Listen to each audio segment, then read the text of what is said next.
موسیٰ خان زندگی میں پہلی بار یوں غصے اور بے یقینی کے عالم میں اپنے والد دلاور خان کے سامنے کھڑا تھا، جیسے کوئی آتش فشاں پھٹنے ہی والا ہو۔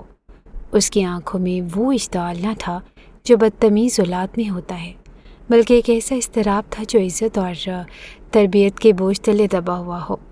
بچپن سے لے کر آج تک اس نے اپنے بابا سے اونچی آواز میں بات تک نہ کی تھی، لیکن آج معاملہ کچھ اور تھا۔ وہ لندن سے اعلیٰ تعلیم حاصل کر کے ابھی چند دن پہلے ہی لوٹا تھا۔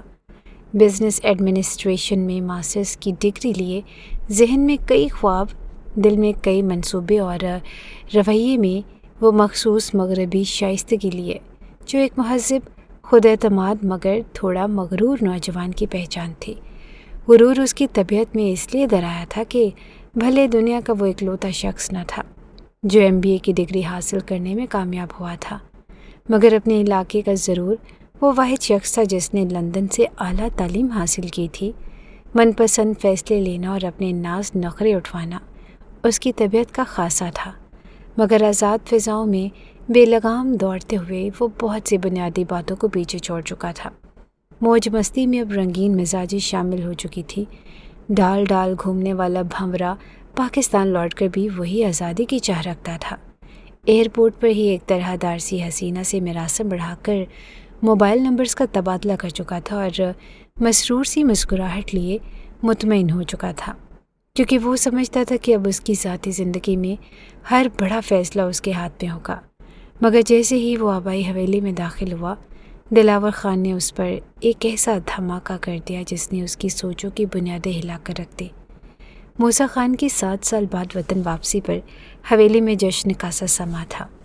پورا خاندان اس خوشی کے موقع پر دلاور خان کی حویلی میں اکٹھا ہوا تھا اور ہر طرف خاندان کی لڑکیاں اور ان کی مائیں قدرت کے اس حسین شاہکار کو دیکھ کر آہیں بھر رہی تھی، اور موسیٰ خان خود کو اس رعایا کا بے تاج باشتہ سمجھتا، مغرور چال چلتا اپنے ماں باپ کی جانب بڑھ رہا تھا، اور لبوں پر ایک جاندار مسکراہٹ سجی تھی جو اس کی مردانہ وجاہت کو مزید اجاگر کر رہی تھی۔ خود پر جمی رشک بھری نگاہوں کو وہ اپنا حق سمجھ کر اندر ہی اندر خوش ہو رہا تھا، مگر اگلے چند پل میں اس کی خوشی غارت کر دی گئی۔ موسیٰ خان کا چچا یاور خان، جو بیٹی کا باپ تھا اور اب اپنے فرض سے سبکدوش ہو جانا چاہتا تھا، کچھ ہی دیر تک خود کو روک پایا اور اس وقت اپنے بڑے بھائی دلاور خان کے پاس پہنچ چکا تھا۔ بھائی جان، میں زریشہ کی شادی کرنے کے بارے میں سوچ رہا ہوں۔ میٹرک تو ہو چکا، مگر اب کافی دنوں سے اس نے ایک ہی رٹ لگائی ہوئی ہے کہ کالج جانا ہے۔ آپ تو جانتے ہیں کہ ہمارے ہاں گھروں سے دور رہنا جوان لڑکی کے لیے کتنی نامناسب بات سمجھی جاتی ہے۔ کم سے کم میں اس بات کی اجازت نہیں دے سکتا۔ اس کی بڑھتی ہوئی ضد کا یہی بہترین حل ہے کہ یاور خان دور کھڑے موسیٰ خان کو چمکتی معنی خیز نگاہوں سے دیکھ رہے تھے، جبکہ شادی کا سن کر دلاور خان بھی چونک گئے۔ بچی ہے، کسی بھی طرح سمجھا لو کہ شہر جا کر پڑھنا اس کے لیے ممکن نہیں ہے۔ اچانک سے شادی کی جلدی کیوں کرتے ہو؟ دلاور خان نے بے چینی سے پہلو بدلا۔ وہ پریشان ہوئے کہ خود سے بیٹے کے لیے رشتہ کیسے مانگ لے۔ اگر موسیٰ خان کو اس رشتے پر اعتراض ہوا تو کیا کریں گے؟ انہیں اندازہ نہیں ہوا کہ یاور خان کی نگاہوں کا محور موسیٰ خان ہی تھا۔ میں چاہتا ہوں کہ آپ میری زریشہ کو اپنی بیٹی بنا لیں، اس طرح میری پریشانی بھی ختم ہو جائے گی اور شادی شدہ زندگی میں مصروف ہو کر یقینی طور پر زریشہ بھی کالج جانے کی ضد چھوڑ دے گی۔ یاور خان نے خود ہی بڑے بھائی کی مشکل آسان کر ڈالی۔ یہ تو بہت اچھی بات ہے، میرے لیے اس سے بڑھ کر خوشی کیا ہوگی کہ زریشہ اپنے ہی گھر میں رہے گی، ہمیں بھی فکر نہیں ہوگی اور اپنی نسل ہے، ورنہ غیر خاندان سے لڑکی لانا ہمارے لیے بھی آسان نہیں ہوگی، اور پھر بھی میں باپ ہوں اس کا۔ موسیٰ کی طرف سے کوئی پریشانی ہوتی ہے تو اس کو میں سیدھا کر دوں گا، تم فکر ہی نہ کرو۔ دلاور خان نے کچھ اس انداز میں زریشہ کے لیے محبت اور اپنائیت کا اظہار کیا کہ یاور خان بھی مطمئن سے ہو کر مسکرا دیا، جیسے اب زریشہ کی خوشیوں کی ضمانت مل گئی تھی۔ یوں بات طے ہو گئی۔ موسیٰ، تمہاری نسبت تمہاری چچا زاد سے طے کر دی ہے، جلد شادی کرنے کا ارادہ ہے۔ بھری محفل میں دلاور خان نے اس قدر اچانک اس رشتے کا اعلان کیا کہ موسیٰ خان بکھلا کر رہ گیا۔ حیرت زدہ سے اپنے باپ کی جانب دیکھ رہا تھا کہ شاید اس نے کچھ غلط سن لیا ہو۔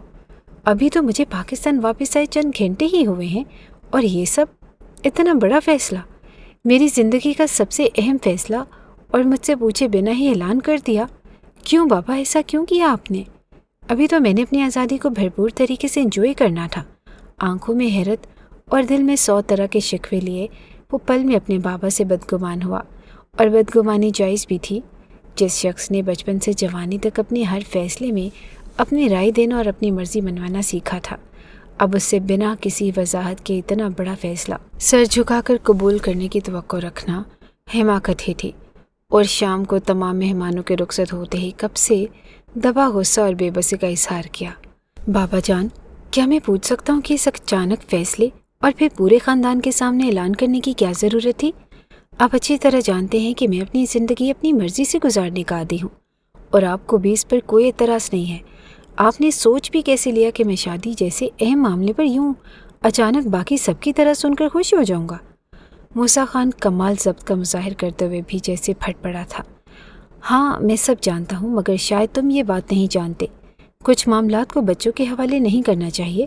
تم جذباتی ہو کر کوئی بھی ایک فیصلہ کر لو، یہ ہرگز مناسب نہیں۔ خیر، اب بات کرنے کا بھی کوئی فائدہ نہیں ہے، اور پوری برادری کے سامنے میں نے اعلان کیا ہے، چند ماہ بعد نکاح ہے، سب تیاری شروع کرو۔ بس یہی جملہ تھا، اور سادہ، مختصر اور ایک طرفہ مگر اٹل فیصلہ۔ موسیٰ خان کو پہلے تو اپنے کانوں پر یقین آیا، اور اسے لگا کہ شاید وہ اپنی مرضی بیان کرے گا، اور ہمیشہ کی طرح اس کو سمجھانے کی کوشش کر کے تھک ہار کر اس کی خواہش مان لی جائے گی۔ مگر آج تو اس کو زیادہ بولنے کا موقع بھی نہیں دیا گیا۔ اس نے آہستگی سے اور نرمی سے پوچھا، بابا، کیا آپ مجھ سے میری مرضی جاننے کی کوشش نہیں کریں گے؟ زبردستی میری شادی کر دیں گے؟ دلاور خان نے گردن ہلائی جیسے یہ کوئی معمولی بات ہو۔ ہاں بیٹا، تمہارے چچا اور میں کافی عرصے سے چاہتے تھے کہ یہ رشتہ ہو جائے، اور اب وقت آ گیا ہے۔ مرضی کا کیا ہے، شادی ہو جائے تو اکثر بیوی مرضی کی عورت بن جایا کرتی ہے، اگر نہ بھی بنے تو اس میں کیا حرج ہے؟ یہ جملہ سنتے ہی موسیٰ خان کے اندر جیسے کچھ ٹوٹ گیا ہو۔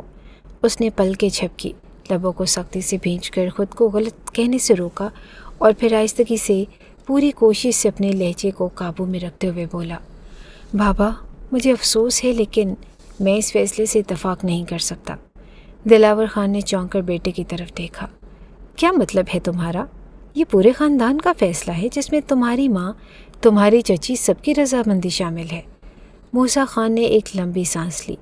وہ حویلی کے بڑے کمرے میں جہاں دیواروں پر آباء و اجداد کی تصویریں لگی تھی، اب ایک ایسی بات کرنے جا رہا تھا جس کی ہمت اس نے کبھی نہ کی تھی۔ بابا، میں اس لڑکی کو جانتا تک نہیں، میں نے اسے کبھی بات نہیں کی، اور نہ اس کے خیالات، نہ خواب، اور کچھ بھی نہیں جانتا۔ میں نے اعلیٰ تعلیم حاصل کی ہے، جبکہ وہ بمشکل میٹرک پاس ہے۔ میرا اس کے ساتھ کوئی جوڑ ہی نہیں بنتا۔ اس زبردستی مسلط کیے جانے والے رشتے پر اعتراض کرنے کے لیے کیا یہ کافی نہیں کہ میں نے زندگی کے بہترین 6 سال لندن میں گزارے؟ وہاں میں نے سیکھا کہ شادی ایک معمولی فیصلہ نہیں، ایک شراکت ہے، دو لوگوں کا باہمی فہم، محبت اور اعتماد پر مبنی رشتہ۔ یہ کوئی سودا نہیں کہ آپ طے کریں اور میں مان لوں، بلکہ زندگی بھر کا ساتھ ہے۔ تو میری لائف پارٹنر کے لیے میرے معیار کا خیال لازم ہونا چاہیے۔ بیٹے کے باغی انداز پر دلاور خان کی پیشانی پر بل آ گئے۔ تمہیں اپنی ماں کی عزت کا کچھ خیال ہے؟ تمہارے چچا کی بیٹی ہے وہ، تم دونوں ایک ہی گھر میں پلے بڑے ہو، اور کیا یہ کافی نہیں؟ موسیٰ خان نے نظریں نیچی کر لی، لیکن آواز میں وہی ٹھہراؤ برقرار رکھا۔ نہیں بابا جان، میں آپ کی بات کی اہمیت کو سمجھتا ہوں، مگر آپ کا بیٹا اب وہ بچہ نہیں رہا جو کسی بھی طرح بہلانے پھسلانے پر ہر بات مان لیتا تھا۔ میں نے خود کو ایک آزاد انسان بنایا ہے، میں نے دنیا دیکھی اور نظریات پڑھی ہیں، اور رشتوں کی نوعیت کو سمجھا ہے۔ میں صرف ایک خاندان کی خوشی کے لیے اپنی زندگی کی بنیاد نہیں رکھ سکتا۔ دلاور خان نے اٹھ کر قدم ناپنے شروع کیے، جیسے کمرے کے فرش اس کے غصے کو سمیٹ لیں گے۔ تو تمہاری تعلیم نے تمہیں اتنا خودسر اور باغی بنا دیا ہے کہ تم اپنے باپ کے فیصلے کو رد کرو گے؟ موسیٰ خان نے دھیرے سے سر اٹھایا۔ نہیں بابا، میری تعلیم نے مجھے یہ سکھایا ہے کہ اختلاف ادب سے بھی کیا جا سکتا ہے۔ میں آپ کے فیصلے کو ٹھکرا نہیں رہا، میں اس پر سوال کر رہا ہوں، کیا میرا اس رشتہ طے ہونے میں کوئی اختیار نہیں؟ کیا میں صرف ایک مہرہ ہوں، یا شادی چند روز کا کھیل ہے کہ میں کسی بھی طرح یہ چند روز پورے کر لوں اور پھر سب کچھ ٹھیک ہو جائے گا؟ کمرے میں خاموشی چھا گئی، صرف دیوار پر لگا گھڑیال ٹک ٹک کر رہا تھا، اور دلاور خان کی آنکھوں میں اب غصہ کم اور حیرت زیادہ تھی۔ تمہیں کیا لگتا ہے زریشہ جیسی شریف اور خاندانی لڑکی تمہارے قابل نہیں، یا تمہیں کسی اور سے محبت ہے؟ موسیٰ خان نے جھرجھری لی اور پہلی بار قدرے سخت لہجے میں بولا، بابا یہ بات کسی کی قابلیت یا محبت کی نہیں، یہ بات میری زندگی کے اس فیصلے کی ہے جس کا اختیار مجھے ہونا چاہیے۔ میں ایک نامعلوم لڑکی کے ساتھ زندگی گزارنے کو تیار نہیں، مجھے اپنا جیون ساتھی خود چننے کا حق ہے۔ دلاور خان کی آواز بھاری ہو چکی تھی۔ تو تم خاندان کی روایات کو توڑنا چاہتے ہو؟ ہماری خاندانی وقار کو داؤ پر لگانے کی ٹھان بیٹھے ہو؟ موسیٰ خان نے کندھے سیدھے کیے۔ اگر روایت اندھی ہو تو برا مت ماننا بابا جان، مگر ہاں میں اسے توڑنے کو تیار ہوں، لیکن اگر آپ مجھے اجازت دیں تو میں خود اس سے بات کرنا چاہوں گا، اسے جاننا چاہوں گا، اور اگر ہم دونوں ایک دوسرے کو سمجھ سکیں تب شاید بات آگے بڑھ سکتی ہے، مگر یوں زبردستی نہیں۔ یہ الفاظ کہنا موسیٰ خان کے لیے آسان نہ تھے، مگر اس نے کہہ دیا، اور اب ان الفاظ کے پیچھے کی حقیقت تو صرف وہی جانتا تھا۔ اس کے چہرے پر اضطراب بھی تھا، یقین بھی، ادب بھی اور بغاوت بھی۔ دلاور خان کے لیے پہلا موقع تھا جب اس نے اپنے بیٹے کو ایک مرد کی طرح بات کرتے دیکھا۔ شاید دل میں کہیں یہ بھی محسوس کیا کہ اس کی تربیت میں واقعی کچھ وزن تھا۔ چند لمحے خاموشی رہی، پھر دلاور خان نے ایک گہری سانس لے کر صرف اتنا کہا کہ تمہاری بات بھی صحیح ہے، لیکن یہ بھی تو دیکھو کہ خاندان کی عزت سب سے اہم ہے، میری زبان کی ہی لاج رکھ لو۔ موسیٰ خان نے آہستہ سے سر ہلایا۔ میں کبھی آپ کے فیصلے پر اعتراض نہیں کرتا بابا، لیکن میں یہ ضرور چاہتا ہوں کہ میری زندگی کا فیصلہ میرے دل اور دماغ کی رضا سے ہو۔ یہ کہہ کر موسیٰ خان خاموش ہو گیا۔ دلاور خان نے اس کے چہرے پر دیکھا، اور شاید پہلی بار باپ کو بیٹے میں ایک مرد نظر آیا، ایک ایسا مرد جو دلیر بھی تھا، باشعور بھی، اور شاید مہذب بھی۔ دیکھو بیٹا، بات کو سمجھو، اگر تم کہیں اور شادی کرنا چاہتے ہو تو بھی مجھے کوئی اعتراض نہیں، مگر مردوں کو دوسری شادی جیسے فیصلے پر کوئی روک نہیں سکتا، مگر خاندان کی لڑکی خاندان سے باہر نہیں جانی چاہیے، بالخصوص زریشہ جیسی لڑکی جو اپنے باپ کی کل جائیداد کی اکلوتی وارث ہے۔ اگر وہ خاندان سے باہر چلی گئی تو ساری جائیداد بھی ساتھ لے جائے گی، جو کہ بہت غلط بات ہوگی۔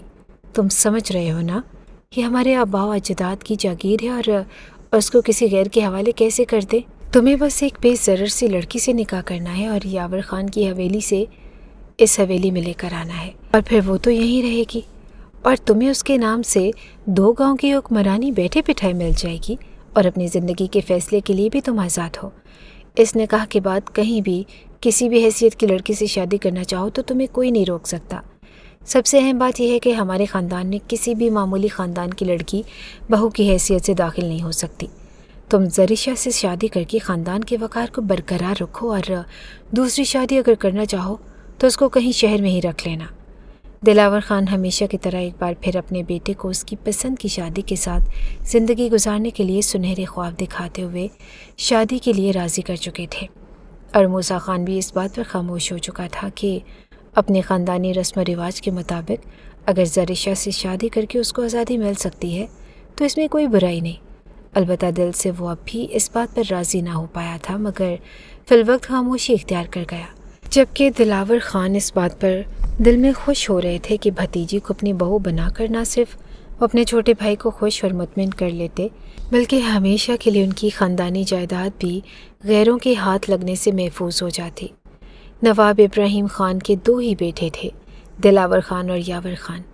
نواب صاحب کی وفات کے بعد ان کی اربوں روپے کی جاگیر ان کے دونوں بیٹوں میں برابر تقسیم کر دی گئی تھی، اور دلاور خان اپنی جاگیر میں سے پہلے ہی بڑی بیٹی کو شادی کے وقت کچھ حصہ دینے پر زیادہ خوش نہ تھے، اور نازو پلا لاڈلا بیٹا موسیٰ خان ابھی تک صرف ان کی جاگیر اور پیسے کو اڑانے میں ہی مصروف تھا، جبکہ یاور خان جو کہ اکلوتی بیٹی کا باپ تھا مگر اپنی باپ کی جاگیر کو مزید محنت اور سمجھداری کے ساتھ بڑھانے میں مصروف تھا، جس کا نتیجہ یہ ہوا کہ بچوں کے جوان ہونے تک دلاور خان کی جائیداد کی نسبت یاور خان کی جائیداد 3 گنا بڑھ چکی تھی۔